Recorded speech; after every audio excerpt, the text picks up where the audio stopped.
आरक्षण के पीछे का आइडिया क्या है? आप बताइए ना, आप तभी आप आपको पता है भैया? मैं बताता हूँ आपको। थ्री इडियट मूवी का वो डायलॉग था एक कि काबिल बनो बच्चा, कामयाबी झक मार के पीछे आएगी। ठीक है, तो लॉजिकल नहीं लगता आपको? अगर आरक्षण के बारे में आप बात करते हैं तो आरक्षण के बारे में आप क्या जानते हैं? नहीं, आप क्या जानते हैं आरक्षण के बारे में? जिनकी फैमिली के अंदर ऑलरेडी 2, 3, 4 बंदे जिन्होंने रिजर्वेशन का बेनिफिट लिया है और वो अच्छी पोस्ट पे पहुंच गए, क्या वो एक गरीब दलित का हक नहीं खा रहे? जरूरी थोड़ी क्या है, हमें पुरानी चीजें, हमें एक नई चीज, नई समस्या मिली, हम तो पुराने समाधान को फेंक दें बाहर?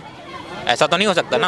आप आरक्षण को रख कर भी, पहला पॉइंट है कि आरक्षण को देने का पर्पज ये था कि सोशल डिस्क्रिमिनेशन को कम किया जाए, खत्म उस लेवल तक पहुंच चुके हैं, पैसे वाले हो गए, उनका स्तर ऊंचा हो गया है, उनको हटा देना चाहिए। मैं सवाल सिर्फ इतना सा है, क्या 80 करोड़ लोग इस पोजीशन पे हैं आज की तारीख में? भारत की आधी से ज्यादा जनसंख्या हो गई 80 करोड़ का मतलब, जिनको अगर राशन ना दिया जाए सरकार के द्वारा तो वो भूखे मरेंगे रोड के ऊपर। हाँ, इसका एक जवाब प्लीज, इसका जवाब, वो बच्चा यहाँ से उठ गया है, हाँ, इस बच्चे का जवाब, अगर फ्री रोजगार, अगर आप फ्री में राशन बांट रहे हैं तो कभी डेवलपमेंट नहीं हो सकता, क्योंकि जब तक रेवड़ी चलेगी ना फ्री, तब तक जिंदगी में कुछ नहीं हो सकता, जब तक बच्चा पैरों पे खड़ा नहीं। सर्वाइवल द फिटेस्ट का नियम, यानी वो कहते हैं ना कि जिसके अंदर दम है वो जिएगा, वो बात कह रहे हैं आप? बिल्कुल। अगर किसी परिंदे को पेड़ पे से अगर आप नहीं उतारेंगे, अगर उसको पेड़ पे से धक्का नहीं देंगे तो कभी उड़ेगा नहीं। क्या इन परिंदों को उड़ने से कौन रोक रहा है? ये खुद अपनी परवाज़ नहीं जानते, इनकी परवाज़ इनके घर वालों को समझनी पड़ेगी। इनकी परवाह सरकार को भी समझनी पड़ेगी। सरकार इसीलिए बनाते हैं हम, इसीलिए संसद सरकार, सर इनको मैं बोल रहा हूँ ना, इनके घर वालों को राशन दे रही है, स्कूल खोल रखे हैं, कॉलेजेस खोल रखे हैं, फ्री एजुकेशन, और क्या चाहिए? आप बताइए सर। कारण उसका भैया एक कारण है कि अगर इनको रोजगार क्यों नहीं मिल रहा है, पहली चीज इनके पेरेंट्स को क्यों रोजगार नहीं मिल रहा है? शिक्षा का मैं आपको वही कह रहा हूँ ना भैया, उसका सबसे बड़ा रीजन हो रहा है कि जब इनके माँ बाप को फोकट का राशन मिल जाता है ना, क्या तो जो फोकट का राशन मिल रहा है तो उनको रोजगार करने की जरूरत ही नहीं है।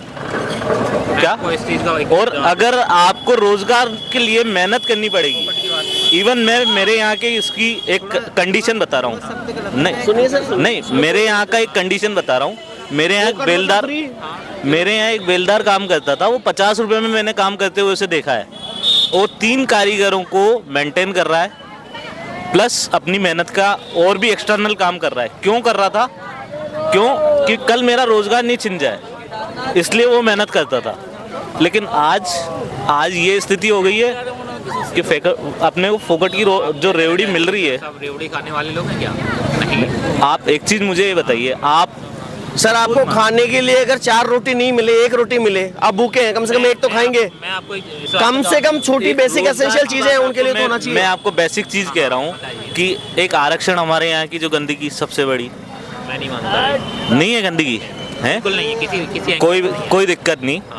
आप सपोज मानिए मैं ब्राह्मण हूँ, है ना, मैं जनरल में आता हूँ, अगर आप किसी भी 2 मिनट प्लीज, एक रिक्वेस्ट वही, अगर आपके पिताजी अच्छे पद पे हैं, ठीक है, आपको आरक्षण की क्या आवश्यकता? क्रीमी लेयर की बात कर रहे हैं। सुनिए, आप पहले ये बताइए कि आरक्षण जो मिलता है ना, वो उसके पीछे का बेसिक आइडिया क्या था? आरक्षण के पीछे आइडिया जो था वो एक गरीब आदमियों को आरक्षण मिलना था। आपको बिल्कुल आइडिया से डाइवर्ट है, आपको आइडिया नहीं मालूम है। आप बताइए, what is the idea behind giving the providing the reservation in constitution? क्या आइडिया था कि आरक्षण के पीछे का आइडिया क्या है? आप बताइए ना, आप तभी आपको पता है भैया? मैं बताता हूँ आपको। आरक्षण का पिछला जो ट्रैक रिकॉर्ड हमने जो उठा के अगर देखते हैं, आप उस पर अगर चलोगे तो किसी को, जरूरतमंद आदमी को आप आगे बढ़ाने के लिए आरक्षण का उपयोग था। शब्द यहाँ पे पॉजिटिव हो सकता है, इसलिए हो सकता है क्योंकि उस समय जरूरतमंद वो थे जो कहीं न कहीं दबे और कुचले थे, सामाजिक न्याय जिनके पास में नहीं था। Is this a reason? तो मैं बताता हूँ कि आरक्षण का, देखो आपको अगर नहीं मालूम है तो मैं बताता हूँ। आरक्षण के पीछे का मतलब था कि uplifting of the backward classes, ठीक है, जो इंडियन सोसाइटी में जो पिछड़ी हैं, दबी क्लासेस हैं, उनको अपलिफ्ट करने के लिए, है ना। तो जो डिस्क्रिमिनेशन आता था, जो शोषण आता था, वो बेसिस ऑफ इकोनॉमिक्स नहीं आता था कि आप अमीर हैं तो आपको अच्छा सम्मान मिलेगा, आप गरीब हैं तो नहीं मिलेगा। तो ये तो था बेसिक आइडिया, ठीक है। अब आप कहते हैं कि अगर मेरे पापा अच्छी उसमें हैं या उसमें हैं, suppose that I am coming from a backward classes, ठीक है, तो वहाँ पे ऐसा सीन नहीं होता है कि अगर मेरे पास बहुत पैसा है फिर भी मुझे उस चीज़ से वंचित रख दिया जाएगा। आप अभी इंटरकास्ट मैरिज की बात कर लीजिए, पूरे की पूरी सोसाइटी कास्ट तो सर एक मैं बात बताऊं, ये सवाल थोड़ा सा गड़बड़ हो गया। हाँ। कास्ट की आप बात कर रहे हैं और आपने इंटरकास्ट मैरिज शब्द का उपयोग किया। शादी और विवाह तो वो तो व्यक्ति के आपस म्यूचुअल अंडरस्टैंडिंग की बात है, उसके लिए आप किसी को ये थोड़ी कहोगे कि साहब मैं आप शादी करो ही मुझसे। मैं बताता हूँ ना कि जब कॉलेज जाते हैं बच्चे वहाँ पे तो मतलब सब लोग पहुँचते हैं ना। बाबा साहब भीमराव अम्बेडकर की एक वाइफ जो थी, हाँ जो थी हाँ। वो जनरल कम्युनिटी से थी। ओके। आप सो कॉल्ड जिस डिस्क्रिमिनेशन दौर की बात कर रहे हो उस समय हुआ था। क्यों हुआ था? क्योंकि वो योग्य थे, योग्य थे। 3 इडियट मूवी का वो डायलॉग था एक कि काबिल बनो बच्चा, कामयाबी झक मार के पीछे आएगी। ठीक है। तो लॉजिकल नहीं लगता आपको? नहीं तो क्या आपको क्या लगता है कि बैकवर्ड क्लासेस में लोग काबिल नहीं है क्या? मैं यही तो पूछ रहा हूँ, काबिल है तो आरक्षण की जरूरत कहाँ है? मैं जो क्रीमी लेयर है, क्रीमी लेयर वाले उनको तो होना चाहिए ना कम से कम। आपने इंटरकास्ट का जवाब अपनी उसमें दे दिया और मैंने जो काबिल की बात की वो आप आरक्षण पे ले गए। तो मैं बताता हूँ ना कि अगर बैकवर्ड क्लासेस में लोग हैं जो काबिल हैं, अगर वो चाहें कि किसी जनरल कैटेगरी की लड़की से शादी करना चाहे ना, तो he is just inviting a death sentence to him. अभी भी वो फिर सवाल वही आ गया अभी भी। शादी ब्याह ये तो ऐसी चीजें है ना जो आपकी सोच पे डिपेंड करती है। अगर उस समय मैंने आपको भीमराव अंबेडकर का उदाहरण दिया कि नहीं दिया, ये आज से 75 साल पहले की कैलकुलेशन है। वो नेशनल लीडर थे भाई उस टाइम, उनको कौन रोकने वाला था? योग्य हुए थे ना वो, क्या? योग्य थे ना वो। हाँ, योग्य थे ना, तो बस। आज भी योग्य है ना, आज भी योग्य बने, नहीं, अपने आप को इतना योग्य बनाए, कन्विंस अरे करें। आज भी तो लोग इक्वल है ना तो इक्वल होना चाहिए सोसाइटी में, आज भी तो लोग भाई साहब ने कहा क्रीमी लेयर की बात करते हैं। 2 वोट माने 1% था, 2 वोट थी उसकी। वोट, वो आपको मालूम है क्या किस तरीके से 2 वोट बांटे जाने थे? हाँ, किस तरीके से बांटे जाने थे 2 वोट? आरक्षण लिखा किसने था? किसने लगा था? आप अगर आरक्षण के बारे में आप बात करते हैं तो आरक्षण के बारे में आप क्या जानते हैं? नहीं, आप क्या जानते हैं आरक्षण के बारे में? हमें तो खैर पता नहीं, आप बताइए। बाबा भीमराव अंबेडकर साहब ने उस पर साइन किए थे, उसकी अध्यक्षता थी। बाकी उसके अंदर सभी तरीके के लोग थे, उसमें जनरल कैटेगरी भी थी, उसमें SC ST भी थी, OBC भी थी, हर कैटेगरी उसके अंदर ली गई थी और उसके अकॉर्डिंग ही उसको बनाया गया था। आप जब बात कर रहे हैं उस समय ब्राह्मण भी गरीब था क्या? उस समय दलित जो थे वो भी गरीब और अमीर की बात नहीं हो रही है, मैं थोड़ा आपको भी करेक्ट कर दूं। सोशल डिस्क्रिमिनेशन की बात हो रही है यहाँ पे। जातिगत भेदभाव होता था, आज वो कम हो गया है, लेकिन यहाँ पे एक मुद्दा उठता है और वो है क्रीमी लेयर का, कि जो सक्षम हो चुके हैं, जिनकी फैमिली के अंदर ऑलरेडी 2, 3, 4 बंदे जिन्होंने रिजर्वेशन का बेनिफिट लिया है और वो अच्छी पोस्ट पे पहुंच गए, क्या वो एक गरीब दलित का हक नहीं खा रहे हैं? आप बताइए सर इस बात को। गरीब दलित का हक उसके लिए कौन खा रहा है? जनरल कम्युनिटी नहीं, मैं क्या कह रहा हूँ, नहीं खा रहा है। आप जिस पर 70 साल हो गए आजादी के, मुझे यार मैं सवाल कंप्लीट कर लूं। 70 साल हो गए आजाद हुए देश को, और रिजर्वेशन 70 साल से चालू है। शुरुआत में 10 साल के लिए किया गया था, बढ़ा के 70 साल तक हो गया।